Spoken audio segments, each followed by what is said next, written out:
Experience a kingdom lifestyle that is both focused and balanced. Welcome to Live Exceptionally. In a world where we are constantly bombarded with demands on our time and attention, it can be difficult to find the space to truly live our best lives. But what if we could find a way to live exceptionally with a sense of purpose, freedom, and rest? Whether you're a busy professional, a stay-at-home parent, or anyone who wants to live a more focused and balanced life, this show is for you. Join us as we discover how to live exceptionally, finding freedom and rest along the way. Now, let's get into this week's episode of Live Exceptionally with Dr. Evonne Thompson. Welcome back to Live Exceptionally, where we equip people with keys and tools to experience a kingdom lifestyle that is purposeful, focused, and balanced. Please don't forget to subscribe, like, and share with others on YouTube or your preferred podcast platform. Also, stay connected with us at elisi.org. In this week's episode, we speak with Dr. Sang Sir, who is an entrepreneur, a pastor, and an all-around business person. And we're going to speak to him today about navigating transition. Hello, Sang. How are you? Hello, Evonne. Thank you so much for having me. Thank you for being here. I'm so excited to have you here. You've been a great friend and a colleague as well. You and I, we went through our doctoral program together. And so it's good to have you. First of all, would you like to just briefly share about yourself and your ministry? Yeah, thanks, sir. Yes, I went to seminary with Evonne, and my ministry is twofold. One is in the corporate. I run a technology consulting company called Techulence, where I coordinate technology for growing small, medium-sized business leaders. Because there's a problem with as a company starts up, we start using some kind of technology, whatever we can put together, get Dropbox, Gmail, whatever. And then as the company is growing, their technology is a bit jumbled up and it's not as effective. They're getting employees, they're being viewed now by the public. There's compliances that must be met. And the business owners, they're not as familiar with how to put that together and make their company as effective. And so that's where I come in as their technology coordinator. And I also am a pastor in LJL Church. But it's kind of like a startup. We began in November, and we're relying on God to lead the way. That's awesome.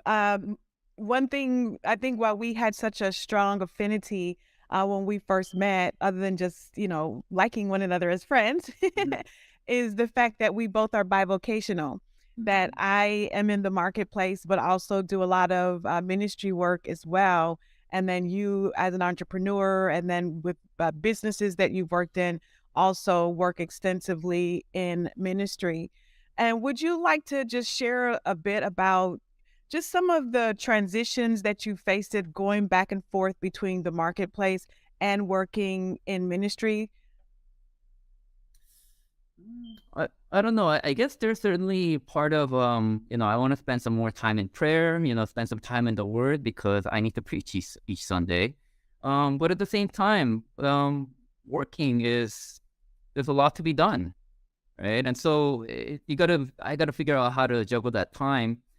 And sometimes I do feel like I'm shortchanging my congregation because I didn't prepare enough because I had things on my plate to do.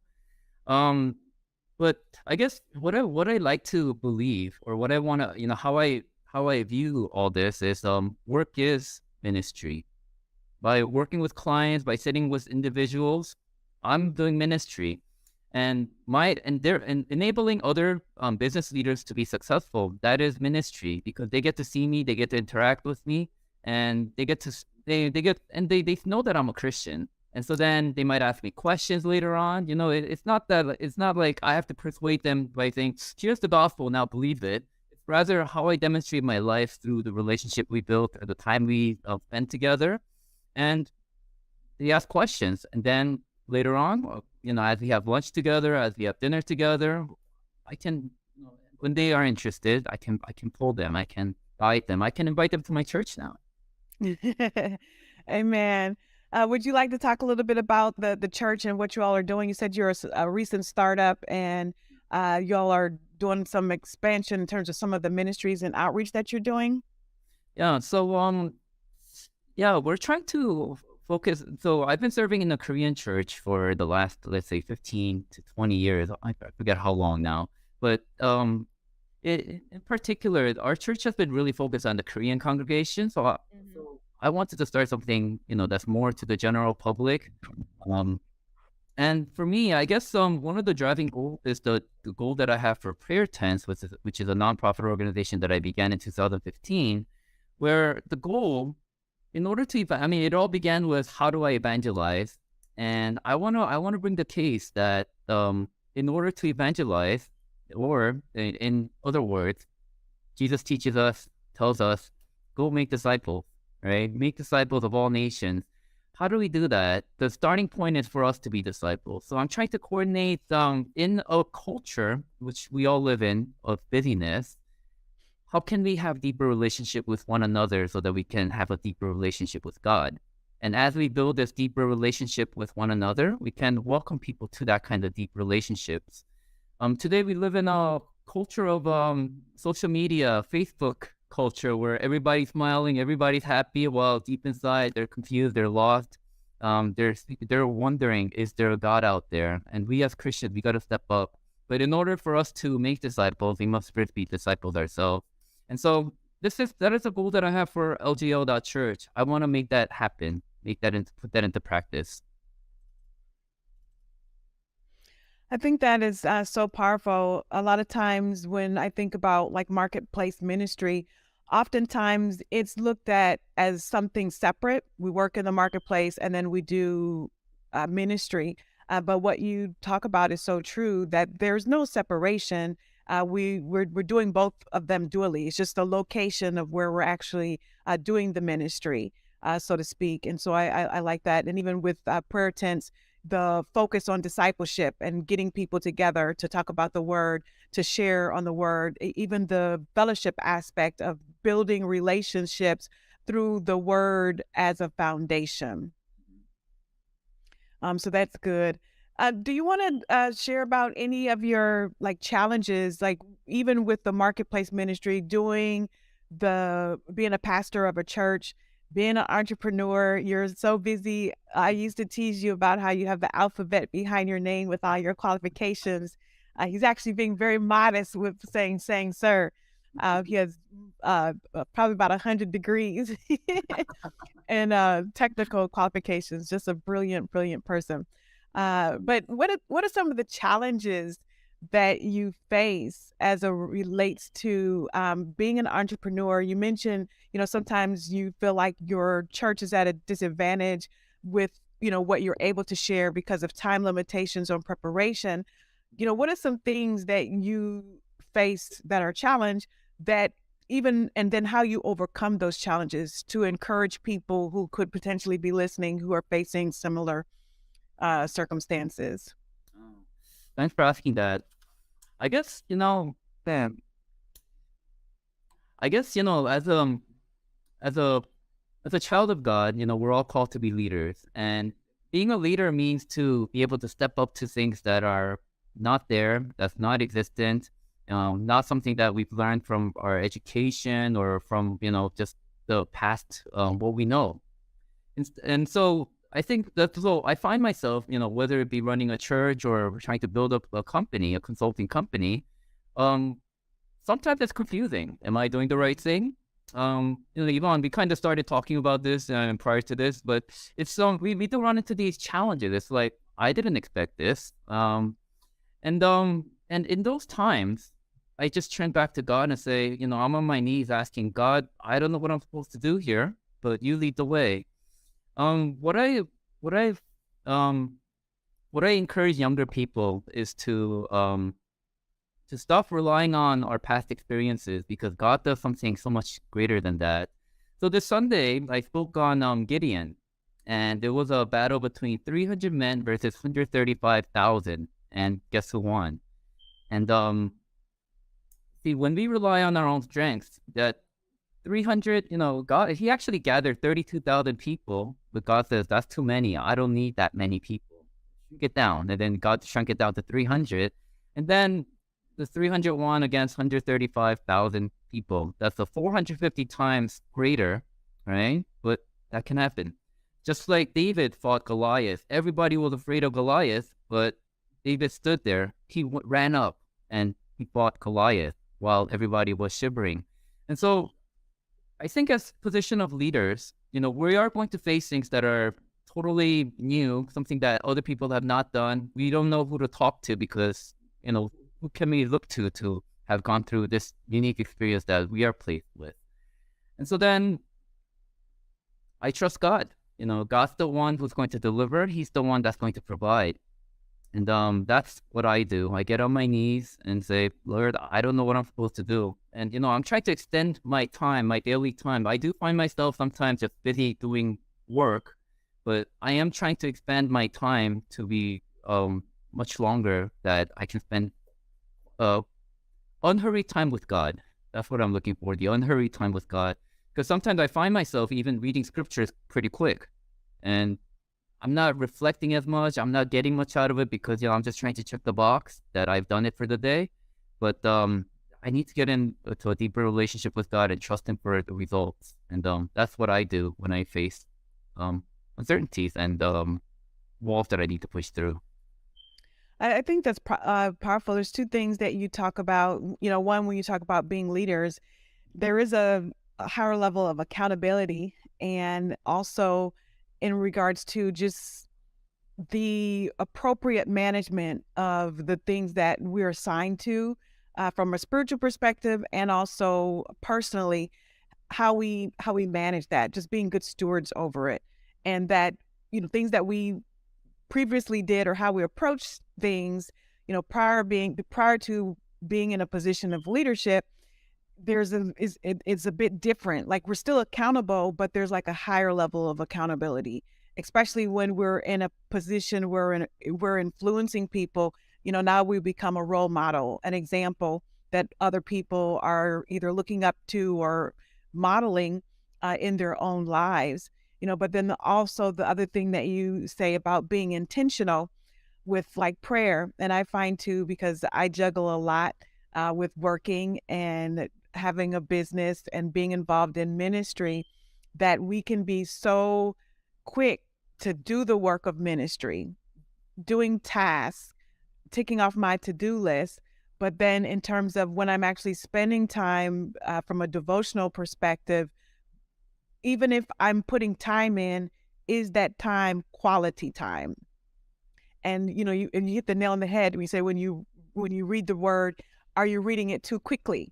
And sometimes even when we're praying, I always use the example, praying drive-by prayers, where we're praying brushing our teeth, they're praying in the car, we're praying, just we're multitasking because we're so accustomed to multitasking. So then prayer and reading the word becomes multitasking. We listen to the word now. We may not always read it, because if we're listening to it, we can actually be doing other things. And so it kind of becomes a habit where the quality of that time is not where it should be. Right. Absolutely. We got to fight against that. Yesterday I was teaching a class. I don't know. Evonne, you remember Mike Pertuffy? He's one of our colleagues in United Theological Seminary. And he asked me to teach his younger people about discipleship. So I've been teaching in his seminary. Yesterday was day 2 of the six courses that I'm doing. Nice. And, yeah. Oh, how did I end up talking about this? About discipleship. Yeah. Spending quality time. No, spending quality time. Yeah. Oh, I forgot why I brought this up, but now I forgot where we are. I'm sorry. Let's continue on another topic. Yeah, you were talking about the quality time and the fact that you're teaching that class. So I was thinking maybe it was tying back to the importance of the quality, not just quantity of time, but the quality of that time as well. Yeah, yeah. Okay. But that's good. I like that. And so while you're on that subject, you have two different books. Would you like to just talk about your book? You have a book on prayer and you have a book on discipleship. And the longer that I progress, the more I progress in ministry, and even with some of the things that we were talking about earlier around like my women's retreat that's coming up this weekend, and even other things that I'm focused on, the importance of relationship in the body and how important it is. And even in this day where so many people are struggling with so many different things. So talk a bit more about discipleship from the perspective of your book. Okay. Yeah. So our highest calling is a culmination of my studies in how to evangelize. So back in 2015, actually even before that, my heart was on how do I evangelize. And those of you who are listening, if you guys are in the marketplace, call to the marketplace. Guess what? Your job is to evangelize and bring people to Christ. It is not for the professional Christians, who we call pastors. You just bring them to church and they're supposed to take over. That is not how it's supposed to work. We are all called to make disciples. And so that back, many, many years ago, I've been thinking, how can I evangelize? What is the way to do that? And it began with an experiment. I decided to go to a church, go to a couple of churches as if I was an unchurched person. How can I, if I'm wondering, if I'm running into some personal issues and I'm wondering, is God really out there? How would the church guide me? Let's see what it would look like. I visited about 10 churches, and 8 of them, I didn't even feel like I even counted. I was basically sat in the back. I got to, I guess some people ask my name, which is cool, but, after the service, that's really it. And then as an unchurched person that has a personal problem in my heart, I'm not sure anyone would be willing to listen to me. Just go sit in the service. Maybe the word of God will, and of course, the word of God is powerful. It can do anything. But from church perspective, I think it's very service-based. One of the churches I saw a website on Wednesday evening, come to our Bible study. So I decided, okay, Wednesday, 8 o'clock. I visited their Bible study. And then I saw this celebration going on in the front. They had food and festivities, everything. Wow, is that how the Bible study is here? And then I walked around. I saw the senior pastor's room. So I knocked and said, hey, I'm new. I saw that there was a Bible study here today, so I wanted to join. And then he began to, tell me about, Sonny, that website hasn't been updated for years. And then he began to walk me out to my car and said, that festivity that you see, that's actually for those who graduating from their 6-week or whatever course that they've been enrolled in. But, we have our service on Sundays at 10 a.m. Join us then. And then he, walked me to my car. What I find is that evangelism, it became a big study for me. Prayer tents was developed because of that. Prayer tents allowed anonymous people to ask prayers anonymously but locally. They would be able to ask, like, so if I am in Manhattan, somebody that's near me within my proximity would be able to respond to my prayers. And then it was like this one-on-one conversation that they would have. And then eventually, if the person requesting prayer wants to reveal themselves and say, hey, help me from here, they can, because they're in close proximity. Anyway, all those studies came to the point where one person cannot do it on their own. That's why there's the Church of Jesus Christ. That's why there's community among Christians. And so then it came to the point where that discipleship is actually the call to evangelism. In order to evangelize, bring people to Christ, it goes back to the original command, make disciples, right? In order to make disciples, we have to be disciples. And that's what our highest calling is about. It describes how to evangelize. It really talks about how to be a disciple and how to make disciples. And I talk about the history of the church that brought us to where we are today. We're not doing Acts 2 church today, many churches. And we as Christians, we need to change that. That's what I hope to bring, as we go along. And that foundation is in the book, Our Highest Calling. That's so good. And it's available on Amazon. And at your website? Is it on your website? Prayertents.com, yes. Yeah, okay. And you also have your prayer book as well. You've just been a busy bee.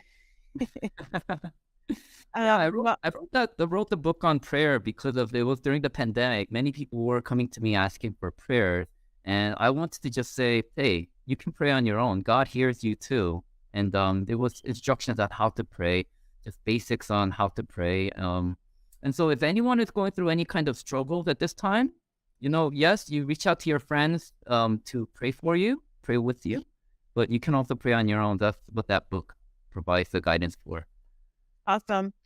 Those books, the topics that you focused on, would you say that the principles, particularly in the discipleship, because I know you pray, and also things that you've shared, even in Korean uh, churches, I don't like to say Korean churches, but churches that are predominantly Korean, there is a heavy focus on prayer.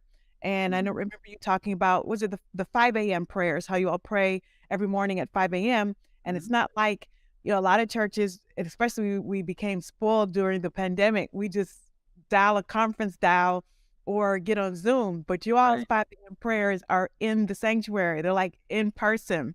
And I think that that is phenomenal because it really teaches a level of discipline and focus and steadfastness and the value of prayer. Because if you just have to join from a conference dial in or a Zoom, it perpetuates some of the things we just talked about with the multitasking and it sometimes not always being a quality focus. But if you're having to get up, put on clothes, brush your teeth, and wash your face to go to the sanctuary, you're going to you mean business. You're going to pray. It's definitely not the same on Zoom. I mean, during the pandemic, I think a lot of this deeper relationships were, that we would normally have was not had, and it became more like a business meeting. It's we schedule an hour as opposed to when we get together, we can be hanging out for 3 hours, 4 hours, just eating together, talking about life. But when it comes to Zoom meeting, it's like, all right, let's set an hour. That's all we will need, and then we go through this robotic motion where we're not really sharing lives anymore. Yeah, that's so good. It's important. Do you feel like with I mean, I know your book, Discipleship, it came as a result of a lot of study. How does that relate to what you're practicing in the marketplace? Do you see yourself integrating everything that you studied and researched and identified in churches, how they were approaching it, with how you're wanting to apply it in the marketplace as well as with your church where you pastor? That's a tough question because it's not as easy to answer. It's it's the call to love, right? Love God with all your heart, with all your soul, with all your mind, and likewise love one another, right? And how do I put that into complete practice? I mean, can any of us really do that? I guess that's really the ultimate question, But I do, of course, emphasize in all my communications and all my, at least in practice, we need to continue to meet together often, and share life together. And this is what I do with business clients as well. I try to spend time with them. And even when I have like a client meeting, I mean, certainly there are times where we have to do a Zoom call, but I try to meet sometimes just at a diner or something, so that we talk and just, yes, we can talk about your work, but probably share a little bit of your life with me. Let me share some of mine. And I think that's the way to build relationships so that we may at time bring them to Christ. Yeah, no, that's so good. And even when we look in the scriptures, when we look at, Christ in the New Testament, how many times where he was actually stopping for the one, or he was fellowshipping or dining at the table. And, when the disciples were saying, we should be doing this or we should be doing that, or why are you doing that? He always took time for that one person, or, we've seen him eating, reclining, and sharing and fellowshipping. And so he is a great example of us not always being so busy that we can't stop for the one or stop to have relationship. And I know even for myself, I'm what they call type A personality, doer. I'm a doer. I'm, making move. I'm doing things to stay focused and juggling so many things that sometimes I'm in that zone of, work, work, work, work, work. that even if it's sending a text message or an email, just say, hi, how are you doing? How's life treating you versus, can you do this? Can you send me this? And just trying to purposely be more intentional with that. Yeah, and I just remembered what I meant to say about that seminary. I think one of the biggest idols of today's time is busyness. Busyness. And that's the conversation I was having with these younger people. Busyness.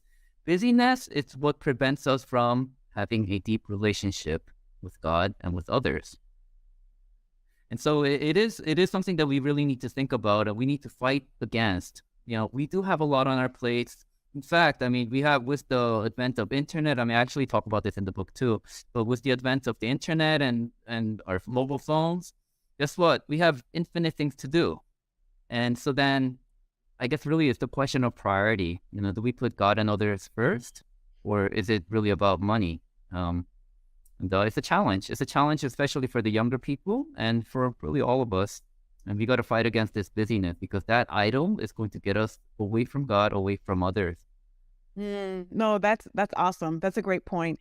Sometimes we look at idols more about like money, idol, people, things, but being busy as an idol. I think that's so powerful, because even in my book, Can You Sleep Like This and the Rest of God, I talk about that, and people ask, and I know I wrote the book, I studied it, the Lord spoke to me first about it.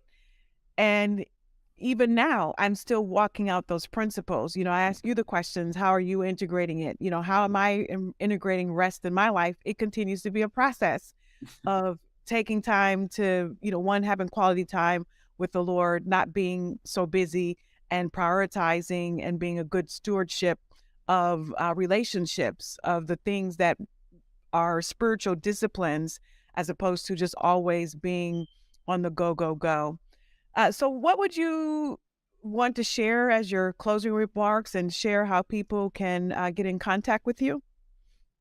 I guess I can share Matthew 28. I guess as we've been talking about it, we are all called to make disciples. None of us are exempt from it. And in order for us to make disciples, we must be disciples of Jesus first. That means being able to have deep relationships with one another, and being able to go deep in care for one another. One question that I did ask yesterday in the seminary course was, do you really know the prayer requests of one another? They were making the case that because many of them were from Ghana, from South Africa, where that they're in a communal culture, and they know how to connect with people very well. They're very, friendly and open. But when I asked them the question, I think I see a little hole here.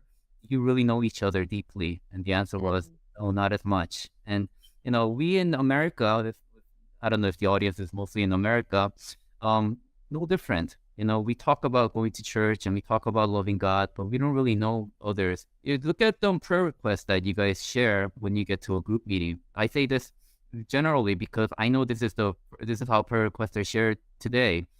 We don't really go into our deepest prayers, because we gotta protect ourselves from people that's not gonna care about us, that might gossip about us. And so then our prayer request is very shallow. Just we tend to ask for prayers about, oh, my friend's grandmother's sister is sick. Please pray for that person. And I think many of you would find that normal. Because that's what I hear when I listen to people's prayer requests. But we must be able to go deeper than that. What is the calling that God had for us? And request prayer from one another who know us deeply. And that's the call to discipleship. So in order to make disciples, we need to be a disciple first. And if you want to get in touch with me, sangsir.com, there's many ways to connect with me. There's a virtual business card that you can click on. You can connect with me in many ways that way. sangsir.com, and you can find me there and connect with me. I'd love to hear from all of you. Awesome. Thank you so much, Dr. Sang.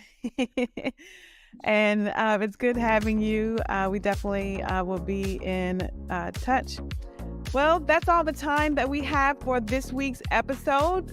Tune in next week for another episode of Live Exceptionally. Don't forget to subscribe, like, and share with others on YouTube or your preferred podcast platform. And stay connected with us at elisi.org. Have an exceptional week. God bless. Thanks for joining us for Live Exceptionally with Dr. Evonne Thompson. Each week we'll explore the secrets to living a life that is both intentional and fulfilling. We'll talk to folks that will share about productivity, mindfulness, and self-care to learn practical tips and strategies for staying focused, managing our time, and finding balance within a kingdom mindset. We'll also hear from people who have made the choice to live exceptionally and learn from their experiences and insights. Connect with Dr. Evonne by signing up at elisi.org. That's ELICI.org. Until next time, we're praying that you find balance and rest so you can live exceptionally.